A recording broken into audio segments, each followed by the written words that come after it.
មានបងប្អូនស្គាល់អត់ផ្លែដែលនៅក្បាលវីដេអូនេះគឺជាផ្លែអ្វីហើយទីទៀតខ្ញុំនឹងប្រាប់បងប្អូនទាំងអស់គ្នាឥឡូវខ្ញុំសូមដើរថតផ្លែហ្នឹងឲ្យបងប្អូនបានទស្សនាទីសិននេះបងប្អូននេះខ្ញុំថតគៀកបន្តិចទៅហើយនេះក្តាប់ពវាវាមានផ្កាវាទុយទៅមកទៀតនេះហើយអានេះក៏មានផ្លែផងដែរបងប្អូនអាចខមមិន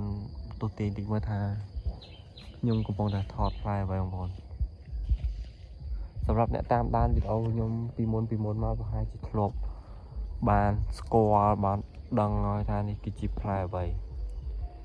អញ្ចឹងក្នុងវីដេអូនេះខ្ញុំនឹងថតបងប្អូនបានទស្សនាជាបន្តទៀតឥឡូវនេះវាកំពុងតែចាប់ផ្ដើមមានក្តាប់មានមកបតាហើយបងប្អូនគ្នានេះក្តាប់របស់វាគឺបែបហ្នឹង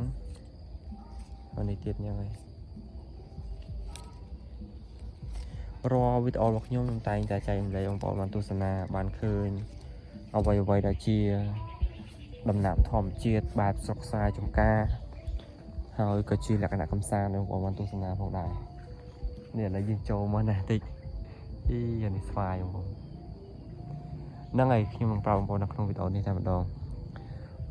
ឥឡូវនេះយើងដល់ខែសតានទៅហើយសតានក៏ចាប់ដើមមានផ្ដប់មានផ្កាមានផ្លែជាបន្តហើយបងប្អូនខ្ញុំគាត់មើលទឹកភ្លៀងទៅគឺវាល្អអញ្ចឹងហើយសតានគឺដល់ពេលដល់ខែទៅត្រូវវាក្តាប់ផ្កាបងណា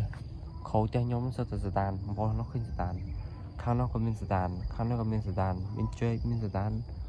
គឺល្អមែនតើបងប្អូននេះហើយការប្រមូលផលសតានក៏វាទទួលបានថ្លៃផងដែរ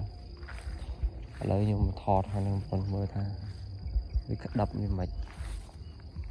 អានេះបញ្ញាក្អែកទេអានេះបញ្ញាក្អែកនេះបងនេះក្តាប់សតានគឺវាប្រចងបែបហ្នឹងហ្នឹងបងប្អូនយើងមើលខាងនេះម្ដងខាងនេះក៏មានដែរបងនេះវាមានពូជផ្សេងគ្នាច្រើនប្រភេទណាសតានវាមិនដូចគ្នាទាំងអស់ទេហើយដូចបងប្អូនបានឃើញនៅក្នុងវីដេអូនេះអញ្ចឹងអាដើមនេះគឺវាដុះមកពីឫសវាបងប្អូនមិនដាំណាដុះមកពីឫសវាជាបន្តទៀតសតានផ្ទះខ្លះក៏មានចាប់ដើមហាលទៅផ្ទះខ្លះក៏អត់ទាន់មានទេដោយសារតែវាច្រឡក់មកតិចតួចអញ្ចឹងទៅវាជ្រុះខ្លះទៅដល់ពេលយើងយកទៅហាលវាបានបងប្អូននេះយ៉ាងដែរ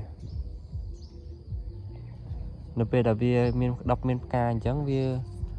មានស្លឹកច្រើនណាអូនេះមើលស្លឹកវាច្រើនមែនតើនេះក្រោយផ្ទះខ្ញុំតែថតបងប្អូនទស្សនានឹងដើមសតានហ្នឹងឥឡូវគឺដល់រយៈពេលដែលវាត្រូវមាននេះទៀតបងប្អូននេះខំដើមវាអញ្ចឹងនេះដើមបងប្អូន